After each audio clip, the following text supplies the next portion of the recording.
एक ऐसी खूबसूरत जगह जहाँ की वादियाँ हर वक्त प्यार में डूबी रहती हैं। देश विदेश से लोग यहाँ पे सैर करने के लिए आते हैं ताकि वो अपने साथ कुछ प्यारी यादें ले जा सके। आर्यन, जो कि 22 साल का एक युवा लड़का था, छुट्टियां मनाने नैनीताल पहुंचा। आर्यन दरअसल एक व्लॉगर था। जगह जगह घूमना और उसे शूट करके यूट्यूब पे डालना उसका शौक भी था और पेशा भी। हेलो दोस्तों, मैं इस वक्त हूँ इंडिया के सबसे खूबसूरत शहरों में से एक नैनीताल में, और मैं आपको बता नहीं सकता कि ये शहर कितना सुंदर है। आप खुद एक बार मेरे कैमरे की नजर से इस जगह का नजारा देखकर अंदाजा लगा लीजिए। रुको मैं दिखाता हूँ। ये देखो, ओए होए होए होए। और हाँ, उधर उस पहाड़ के पीछे एक घना जंगल है।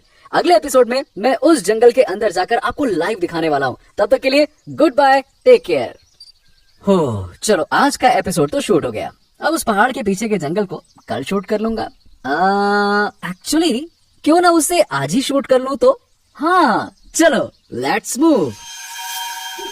Wow, just wow wow wow wow. आज तो बहुत मजा आने वाला है। अमेजिंग। चलो, अच्छी बात ये कि आसपास कोई भी नहीं है तो शूटिंग में कोई भी डिस्टर्ब नहीं करेगा। चलो अंदर चलते हैं।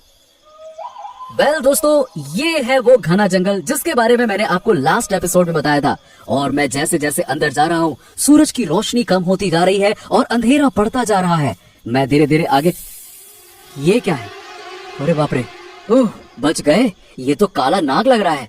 वाह, इतने नजदीक से मैंने ब्लैक कोबरा को कभी भी नहीं देखा है। आप खुद ही देख सकते हो इस कैमरे में। आर्यन अपने कैमरे से पूरे जंगल में घूम घूम कर शूट करने लगा। वैसे तो जंगल में कई लोग आते ताकि वो कुछ खूबसूरत पलों को कैद करके लौट सकें, लेकिन कभी कभी लौटना कुछ लोगों की किस्मत में नहीं होता। चलते चलते आर्यन की नजर अचानक से बाईं तरफ जाती है, एक कच्ची सड़क पर, जो कि बहुत ही पतली थी। उस सड़क से कोई जा न सके, इसके लिए उस रास्ते को कांटेदार तार से घेर दिया गया था। आर्यन उत्सुकतावश उस रास्ते के पास गया। अब ये रास्ता कहाँ जाता है और ये कांटे लगाकर इस रास्ते को बंद क्यों कर दिया गया? आर्यन ये सोच ही रहा था कि उसकी नजर पेड़ पर लटके एक टूटे हुए साइन बोर्ड पर गई। उस बोर्ड पर बहुत धूल जमी पड़ी थी। आर्यन ने फूंक मारकर धूल को साफ किया। बोर्ड पर लिखे शब्द दिखने लगे। आर्यन उस बोर्ड पर लिखे शब्दों को पढ़ता है। वाह, अच्छा, अंदर खतरा है। इस रास्ते से अंदर जाना सख्त मना है। अंदर जंगली जानवरों से जान का खतरा है। कृपया इस जगह से दूर रहें। ओ, ऐसी बात है। मतलब अंदर खतरा है, और अगर ऐसा है तब तो फिर अंदर जाना ही पड़ेगा, क्योंकि मेरा नाम भी आर्यन है। आर्यन यानी खतरों का खिलाड़ी। चल आर्यन, दिखा दे अपना कमाल। हाँ, ये कहते हुए आर्यन उन कांटेदार तारों को लांघकर उस रास्ते में घुस गया। इस रास्ते को देखते हुए एक बात तो तय थी कि ये रास्ता कई सालों से बंद पड़ा था। ना कोई फॉरेस्ट गार्ड और ना ही कोई टूरिस्ट। जैसे जैसे आर्यन जंगल के अंदर बढ़ता जा रहा था, वैसे वैसे जंगल और ज्यादा खामोश होता जा रहा था। अचानक से आर्यन को महसूस हुआ कि उसके पीछे का रास्ता गुम होता जा रहा था। आर्यन एकदम से चौंक गया। पीछे मुड़कर देखने पर उसे वो रास्ता नहीं, बल्कि जंगली पेड़ पौधे दिख रहे थे। What the? ये क्या बकवास है? मैं जिस रास्ते से आ रहा था वो रास्ता कहाँ गया? ऐसा कैसे हो सकता है? रास्ता खुद ब खुद गायब कैसे हो सकता है? आर्यन आसपास चारों ओर दौड़कर देखता है, पर रास्ता कहीं नजर नहीं आ रहा था। वो काफी घबरा गया। ओह माय गॉड, अब मैं क्या करूं? मैं वापस कैसे जाऊंगा? आर्यन कैमरे की ओर देखता है और बोलता है, हाँ दोस्तों, जैसा कि आप देख सकते हो, मेरे पीछे से रास्ता खुद ब खुद गायब हो गया है। मैं जानता हूँ दोस्तों कि मेरी ये बात आपको अजीब लगेगी, लेकिन मेरा यकीन कीजिए, मैं बिल्कुल सच कह रहा हूँ। मुझे अब खुद नहीं पता कि मैं वापस कैसे जाऊंगा। इस वक्त मुझे वाकई बहुत डर लग रहा है।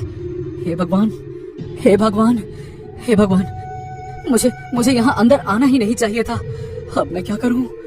हाँ, मैं मोबाइल से किसी को कॉल करता हूँ। हाँ।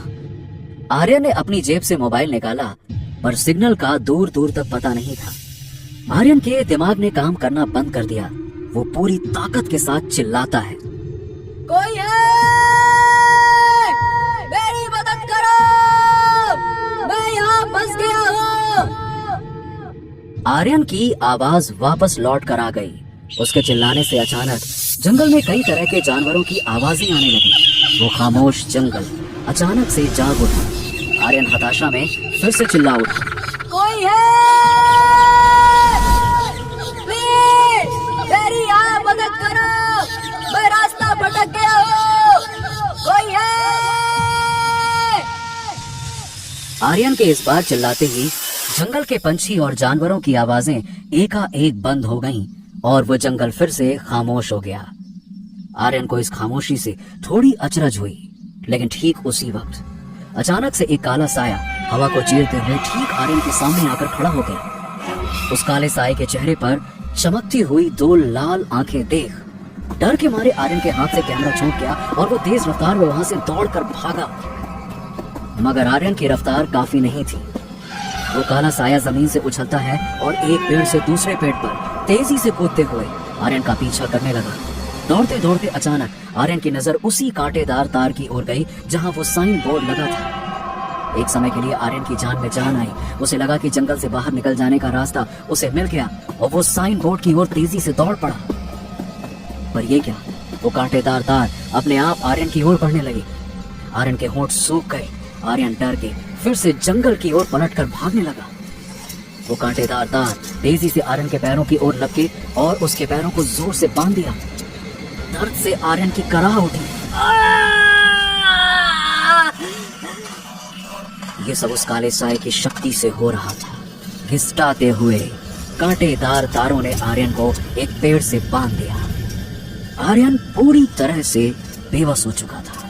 काला साया ठीक उसके सामने आकर खड़ा हो गया। काले साये ने गुर्राते हुए भारी आवाज में कहा, यहाँ पर क्यों आए हो?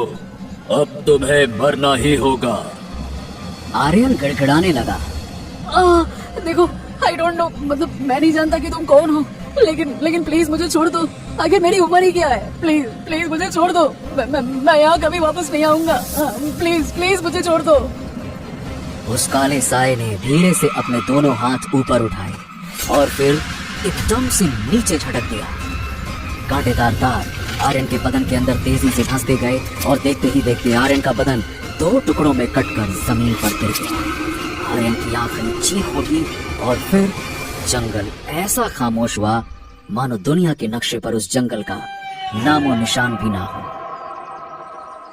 काठ गोदाम रेलवे स्टेशन के बाहर देविका, उसकी सहेली लीला और उसका बॉस नारायण टैक्सी का इंतजार कर रहे थे।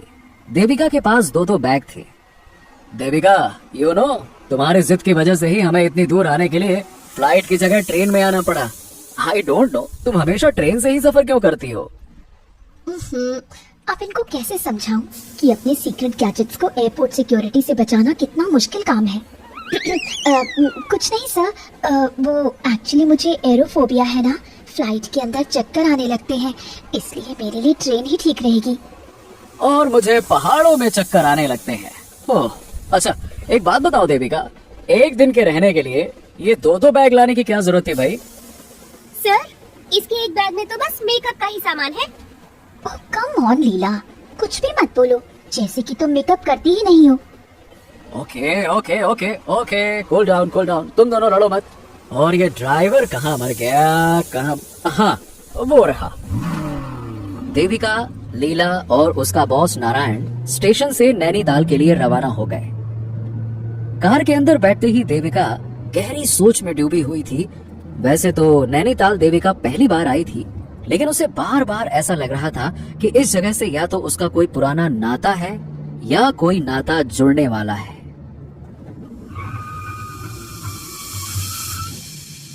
चलो भाई, अभी तो सबसे पहले अपने अपने रूम में जाओ और फ्रेश हो जाओ। आज के डिनर पर कल की स्पीच हम डिस्कस कर लेंगे। ओके, चलो। उफ, ये गेस्ट हाउस भी पहाड़ के ऊपर बनाया गया है। अब इन लोगों को क्या बताऊं कि घाटियां देखते ही मेरी हालत पतली हो जाती है। पता नहीं साइबर सिक्योरिटी पर सेमिनार इन लोगों को नैनीताल के पहाड़ों में क्यों रखना था। हाँ, खैर। देविका अपने कमरे में घुसते ही कमरे का दरवाजा झट से बंद कर लेती है और अपना एक बैग खोलती है। उस बैग में देविका के स्पेशल गैजेट्स जैसे स्पेक्ट्रल रीडर, ईएमएफ स्कैनर और एक सुपर स्मार्ट रिस्ट बैंड भी था। देविका उन्हें कमरे के अलमारी में रखकर लॉक कर देती है। मैंने सुना है कि पहाड़ों पर कई सारी आत्माएं भटकती हैं। अगर वाकई ऐसा है तो आज मुझे आसपास कोई ना कोई आत्मा जरूर मिलेगी। अंधेरे में ये गैजेट्स किसी भटकती हुई आत्मा को जरूर ढूंढ लेंगे। ये कहते हुए देविका शावर लेने बाथरूम में चली गई। सूरज पहाड़ों के पीछे ढल चुका था और अंधेरा धीरे धीरे वादियों में पसर रहा था। गेस्ट हाउस के पीछे से एक पतला दरवाजा धीरे से खुलता है। देविका बिना कोई आवाज किए बाहर निकलती है। देविका अपनी हुडी को टाइट करती है और गेस्ट हाउस के पीछे की ओर चलना शुरू करती है। देविका एक छोटे से जंगल की ओर बढ़ रही है। गेस्ट हाउस के पीछे का रास्ता ज्यादा लंबा नहीं था। थोड़ी दूर पर देविका को एक छोटा सा जंगल दिखा। वो जंगल की तरफ चलने लगी। जंगल में घुसने से पहले देविका ने अपना स्पेशल रिस्ट बैंड ऑन किया और ग्रीन लाइट ब्लिंक करने लगी। उसके बाद देविका ने फ्लैश लाइट ऑन किया और अंदर घुस गई। ब्यूटीफुल, काफी इंटरेस्टिंग जगह है, रहस्यमय भी और खूबसूरत भी। पहाड़ी जंगलों में कुछ तो बात है। देविका काफी एक्साइटेड थी और वो जंगल के अंदर धीरे धीरे बढ़ने लगी। उसे उम्मीद थी कि आज उसका किसी न किसी से तो सामना होने वाला है। और ठीक उसी वक्त उसके रिस्ट बैंड पर ब्लिंक करती ग्रीन लाइट एकदम से रेड कलर की हो गई। रेड लाइट, इसका मतलब है कि इस डायरेक्शन में आगे कोई है। अगर ऐसा है तो आज बहुत मजा आने वाला है। चल Devika, the mission is on. ये कहते हुए देविका ने अपना दूसरा गैजेट ऑन किया, जिससे वैसी आवाजें भी सुनी जा सकती हैं जिन्हें हमारा कान नहीं सुन सकता। अचानक देविका के एक गैजेट से कुछ आवाज आई। ईवीपी रिकॉर्डर ऑन करती हूँ। इसके जरिए मैं आत्मा की बात रिकॉर्ड कर सकती हूँ और उससे बात भी कर सकती हूँ। देविका ने जैसे ही उस मशीन को ऑन किया, कुछ ऐसी आवाजें आने लगी जैसे कोई औरत कुछ बोल रही हो। हालांकि उस औरत की आवाज साफ नहीं थी। हेलो हेलो हेलो, कोई है? हेलो, ये आवाज तो किसी औरत की है, यानी आसपास किसी औरत की आत्मा मौजूद है। मुझे ये रिकॉर्डर उसके करीब ले जाना होगा ताकि उसकी आवाज साफ साफ सुन सकूं। देविका जिस दिशा से आवाज आ रही थी उस तरफ बढ़ गई। धीरे धीरे उस औरत की आवाज साफ सुनाई पड़ने लगी। क्या कहा? एक बार मेरे सामने तो आओ, जान से मार डालूंगी तुम्हें। ये आवाज उस पेड़ के पीछे से आ रही है। वो आत्मा वहीं पर है। देविका बेहद सावधानी के साथ दबे पांव धीरे धीरे उस पेड़ की तरफ बढ़ती है। पेड़ की तरफ पहुंचते ही देविका अचानक से चौंक गई और दूसरी तरफ से एक औरत के चीखने की आवाज आई। लीला, देविका, यहाँ क्या कर रही हो तुम? वो मैं तुम्हें ही खोज रही थी। बॉस डिनर के लिए बुला रहे हैं। क्या यार, तुमने तो डरा ही दिया। मैंने डरा दिया? जंगल में इस वक्त अकेले क्या कर रही हो तुम? और ये किसको मारने की बात कर रही थी? ओहो, अरे अंदर गेस्ट हाउस में नेटवर्क नहीं मिल रहा था ना बाबा, तो मैं बाहर आई और बात करते करते इस तरफ आ गई।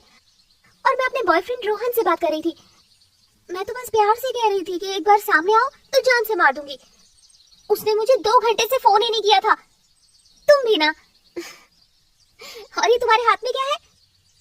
क्या हाथ में? ये कुछ नहीं, बस ऑडियो रिकॉर्डर है। सोचा जंगल में पंछियों की आवाज रिकॉर्ड करूंगी। खैर जल्दी चलो, बॉस गुस्सा कर रहे हैं। कल सेमिनार में स्पीच भी तो देनी है ना। लीला और देविका गेस्ट हाउस की ओर लौट गए। देविका को आज निराशा जरूर हुई, मगर हर निराशा के पीछे एक आशा छुपी होती है। देविका भी जानती थी कि आज नहीं तो कल उसका सामना किसी न किसी आत्मा से जरूर होगा। नैनीताल की वादियों में एक और खूबसूरत सुबह हुई। देविका, लीला और उनके बॉस नारायण सेमिनार हॉल में पहुंच गए थे। आज के जमाने में आपका डेटा ही आपका पैसा है और इस पैसे यानी कि अपने डेटा को सेफ रखना ही हम सबकी जिम्मेदारी है। हैकर्स का अटैक दिन ब दिन और बड़ा होता जा रहा है। हैकर्स का क्या है, वो तो हैकर क्या कर लेगा? यहाँ तो मोबाइल में टावर ही नहीं है। सुबह से अपने रोहन से बात ही नहीं हुई मेरी। देविका लीला की बात सुनकर मुस्कुरा देती है। तभी देविका का रिस्ट गैजेट हल्के से बीप करता है। देविका तुरंत ब्लूटूथ ईयरफोन अपने कान में लगा लेती है और गैजेट पर एक पुश नोटिफिकेशन फ्लैश होता है। New suspect paranormal death, victim Aryan Rawat. Devika के फोन पर एक न्यूज फ्लैश होती है। नैनीताल के एक जंगल में आज सुबह एक और लाश 2 टुकड़ों में मिली। पुलिस के कहने के मुताबिक यह किसी जंगली जानवर का हमला है, लेकिन वहां के गांव वाले और आदिवासियों का कहना है कि यह किसी प्रेत आत्मा का काम है। यह चौथी बार है जब इसी जंगल में कोई मौत इस तरह से हुई है। देविका तुरंत अपना गैजेट बंद कर देती है। उसकी आंखों का एक्सप्रेशन बदल जाता है। क्या हुआ? सब ठीक है? हाँ, ओह यस यस, सब ठीक है। वो माँ का फोन आ गया था। और अब मैं बुलाना चाहूंगा अपने सबसे फेवरेट स्टूडेंट और एम्प्लॉय को, जो कंप्यूटर की दुनिया की बादशाह, oh my mistake, sorry, I mean to say कि महारानी। Yes, let's welcome miss Devika Hegde. अरे ये लड़की हमेशा टाइम पर ही धोखा देती है।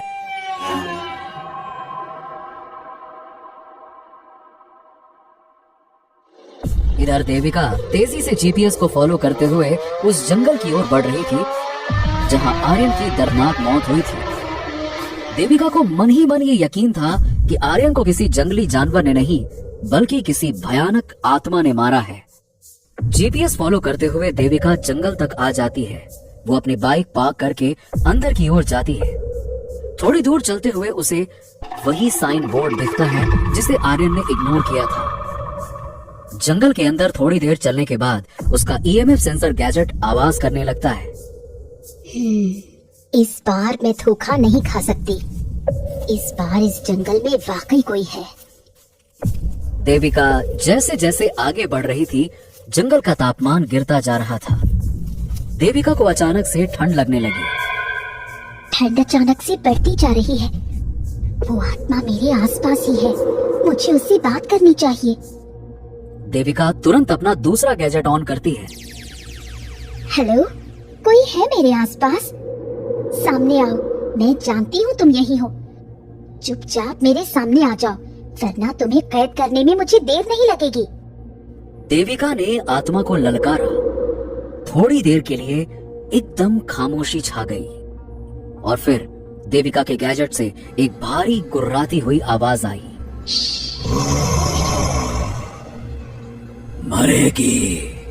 मरेगी तू, बहुत बुरी मौत मरेगी तू। चली जा, वरना मार डालूंगा तुझे। देविका ने हिम्मत दिखाई। दूर से क्या डराता है, पहले मेरे सामने तो आ। अचानक पेड़ में हलचल हुई। सारे पत्ते हिलने लगे। जंगल के जानवर और पंछी चीखने लगे। शोर इतना तेज था कि देविका ने अपने कान बंद कर दिए और ठीक उसी वक्त वो काला साया अपनी बड़ी बड़ी लाल आंखें फाड़े देविका के चेहरे के सामने खड़ा हो गया। थोड़ी देर देविका की आंखों में घूरने के बाद काले साए ने अपना मुंह फाड़ा और जोर से दहाड़ मारी। उसकी तेज दहाड़ और नुकीले दांतों को देखकर देविका भी थोड़ा घबरा गई। पूरा जंगल एकदम खामोश हो गया। देविका ने फुर्ती से एक छोटा सा गैजेट बाहर निकाला और बटन दबा दिया। गैजेट से एक बिजली निकली और सीधा उस काले साए से टकराई। काला साया बिजली के झटके से टकराकर दूर गिर गया। सीधे तरीके से मान जा, वरना मेरे पास और भी तरीके हैं। ये कहते हुए देविका ने अपना ब्रह्मास्त्र यानी कि आत्मा को कैद करने वाली मशीन निकाली और बटन दबा दिया। मशीन से लेजर लाइट काले साए की ओर निकली, पर इससे पहले कि वो लेजर लाइट काले साए को कैद कर पाती, वो उछलकर देविका के पास आ गया और एक झटके में उसकी मशीन को चकनाचूर कर दिया। देविका को काले साए की शक्ति पर यकीन ही नहीं हुआ। अब बारी काले साए की थी। उसने इशारा किया और कटीले तारों ने देविका को पेड़ से बांध दिया। मरने के लिए तैयार हो जाओ। देविका ने हार मानते हुए अपनी आंखें बंद कर ली। देविका की सांसें तेजी से चल रही थी। काली साई ने अपने दोनों हाथों को उठाया और आखिरी वार करने को तैयार हो गया, पर तभी पत्तों के खड़खड़ाने की आवाज आई। काले साई ने चौंक कर इधर उधर देखा तो दूर अंधेरे में कोई खड़ा था। देविका ने भी अपनी आंखें खोली और एकटक देखने लगी। हल्के अंधेरे में से एक आदमी बाहर आया और उजाले में आकर खड़ा हो गया।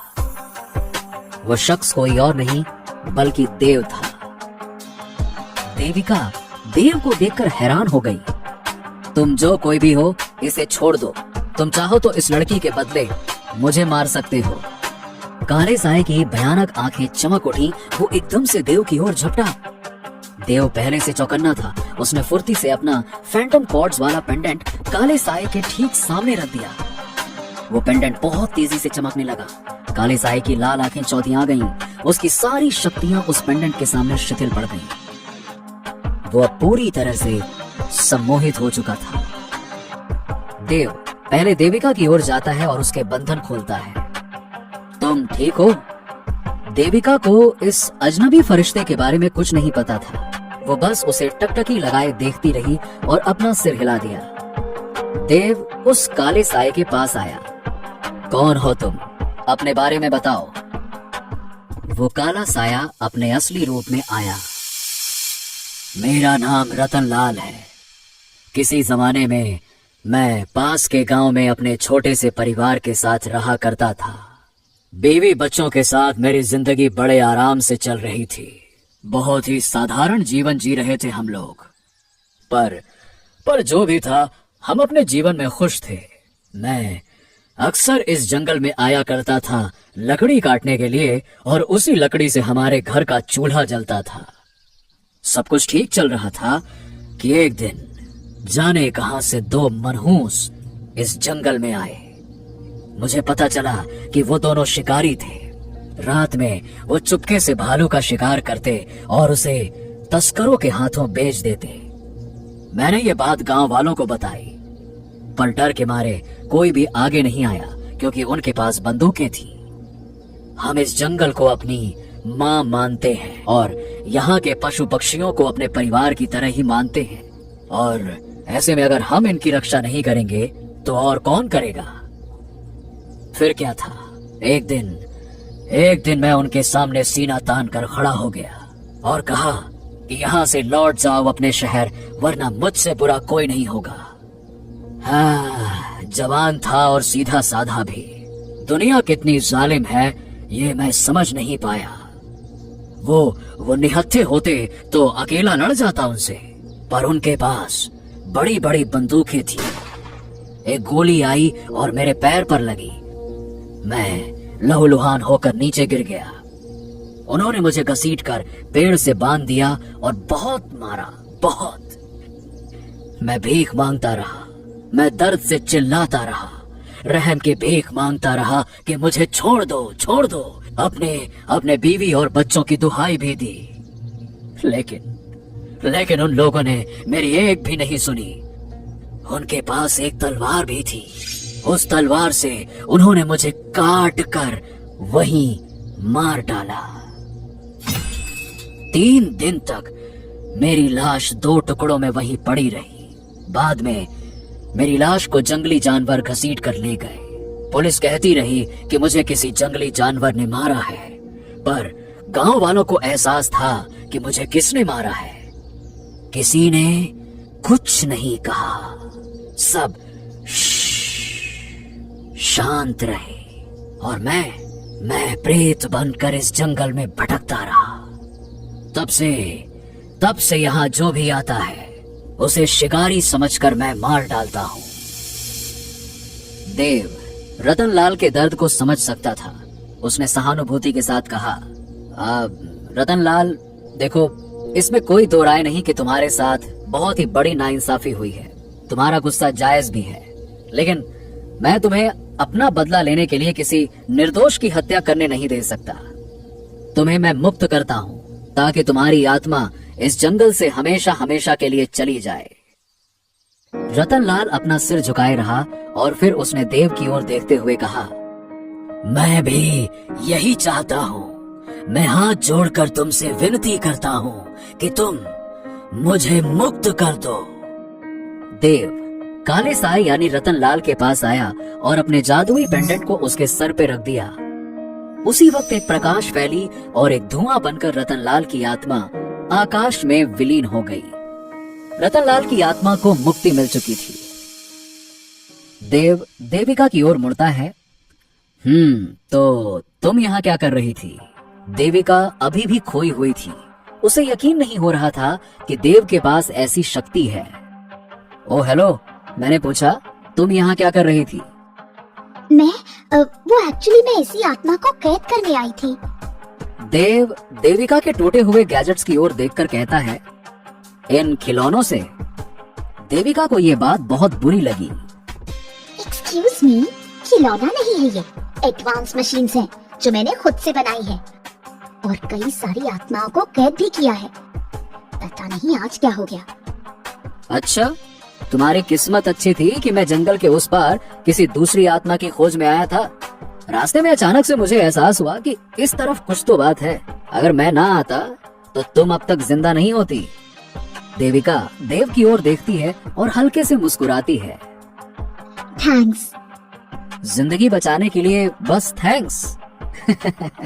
चलो कोई बात नहीं, आओ तुम्हें जंगल के बाहर छोड़ देता हूँ। वहाँ से चुपचाप अपने घर लौट जाना।